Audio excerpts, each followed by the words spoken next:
That's profound. It's No also one's sad. talking about peace. No one talks about peace. All they're talking about is sending more weapons to Ukraine.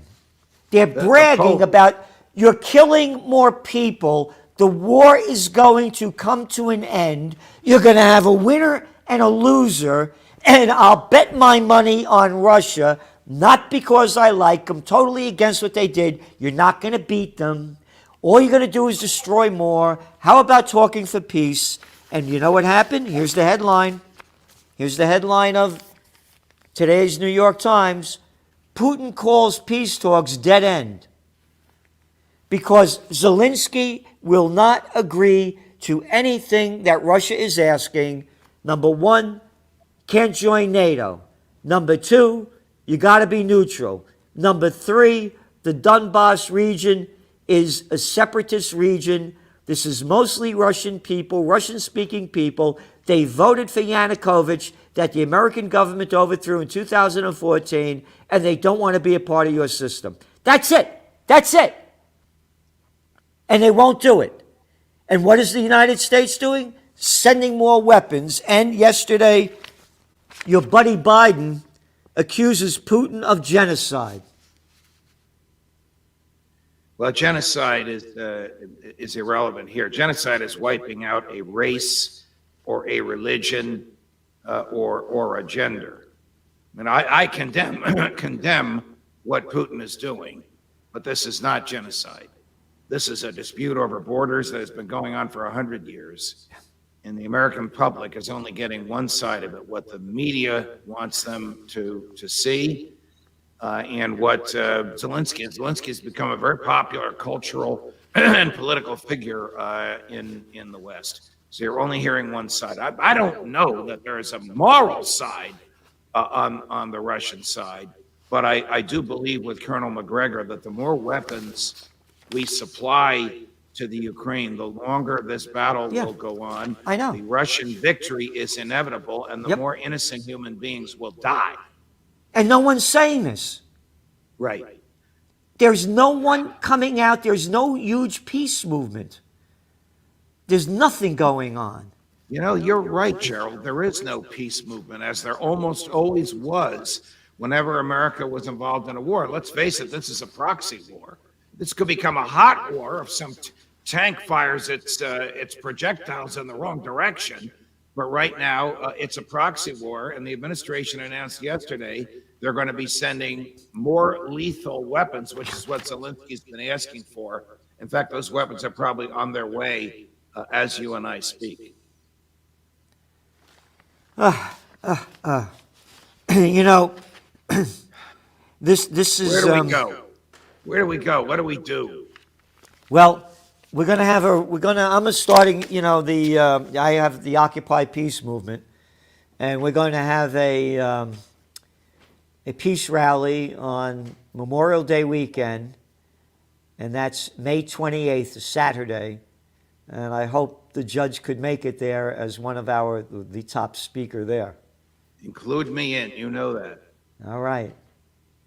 Because we don't unite for peace, we're going to die for war. Again, everybody that believes in their God and religion should stand up for their fight for peace or succumb to Satan. This is Easter. It's the Easter week.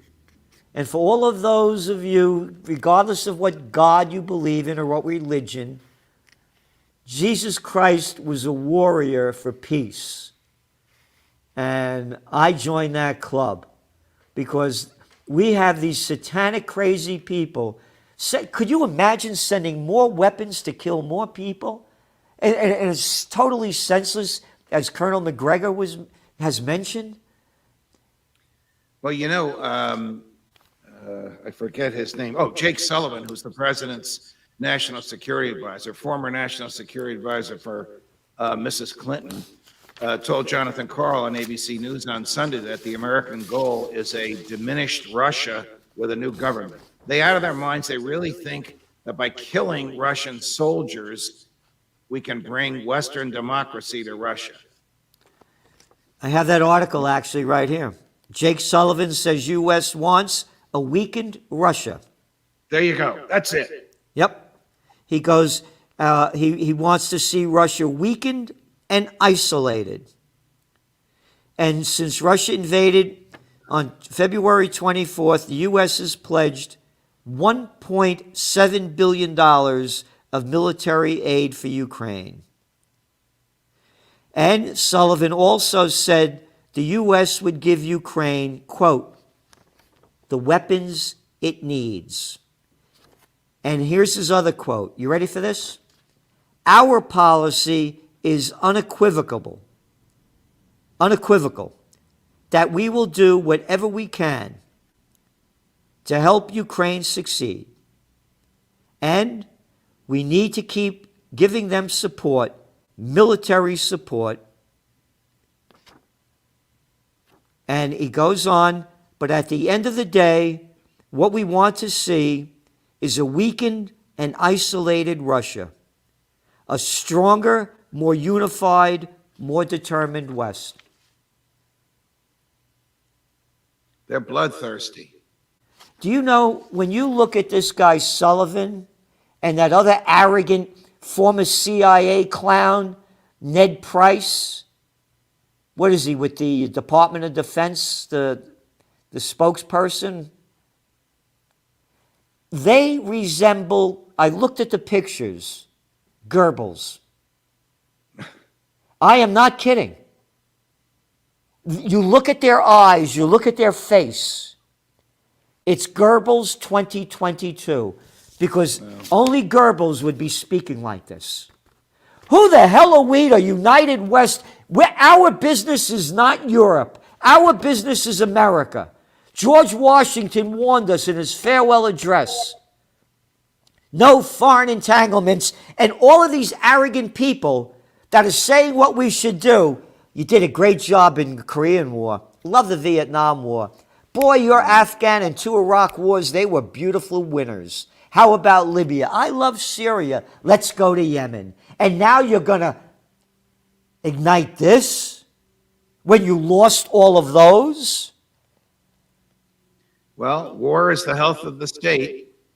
It fortifies the military-industrial complex. It opens up the pocketbooks of taxpayers. It makes the public pliant as long as there's no peace movement. But when there's a peace movement to expose the futility of war, the death and destruction of war, the waste of government resources and assets, the destruction of freedom that war causes, then sometimes the government has to think twice. I mean, LBJ arguably was driven from office. Yep. I'm not saying Nixon was much better with respect to war, but LBJ was driven from office, from the White House, by the peace movement of the late 60s. Yep, and it brought him down. Yes. Yep. Thank you so much, Judge, and Buona Pasqua. Buona Pasqua to you, Gerald. And thank you for all that you do. And again, there's nobody says what Judge Andrew Napolitano says with the judicial background and the knowledge, and he's doing everything he can to bring us freedom, peace, and justice. Thank you.